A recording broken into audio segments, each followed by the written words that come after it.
给大家讲一下声卡的前面板怎么操作。第一个指示灯呢，它上面写着遥控，它并不是遥控的指示灯啊，它是安卓手机和苹果手机的指示灯。如果你是苹果手机，那就直接连上声卡，直接使用就行。如果呢你是安卓手机，那你需要把第一个灯点亮，就是按一下第一个黑色的按钮，这样它就会亮。亮了之后，你的安卓手机连接使用就好了。第二个灯呢，它是遥控器上面的音效指示灯。如果你需要用到遥控器上面的音效的话，那你需要把第二个灯点亮。就它这个指示灯对应的是第一个旋钮，上面写着混响和音效。你往下按，它这个灯会亮，就是你的遥控器开关就会打开。往下按，这样你的遥控器就打开了。这个旋钮呢可以左右旋转，顺时针转呢会加大混响，逆时针转呢会减小混响。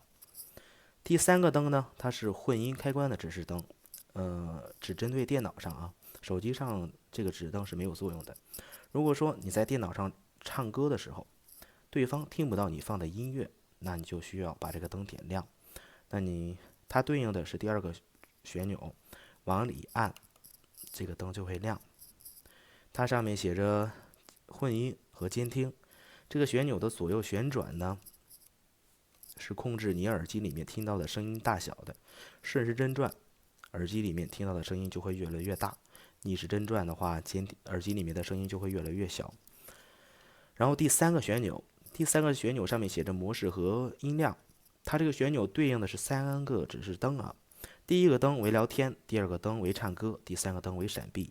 如果说你只是想单纯的聊天，那你就需要把第一个灯点亮，就是往下按这个旋钮，现在就是聊天了。如果说你想唱歌带有混响，那你就需要再往下按，切换到第二个指示灯上面，它就是混响了。然后如果说你想用闪避啊、主持之类的，你需要切换到第三个，同样往下按。但是这个闪避只针对电脑上放音乐啊，不针对手机。它这个旋钮呢可以左右旋转，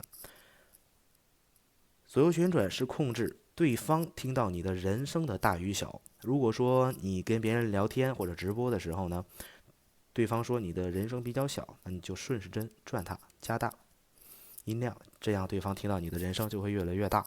如果说对方听到你的人声太大了，你可以稍微的逆时针转一点，这样就会减小。最后一个旋钮呢，上面写着麦克音量，这个就是麦克风的音量大与小了。顺时针转，麦克风的声音加大；逆时针转，麦克风的声音减小。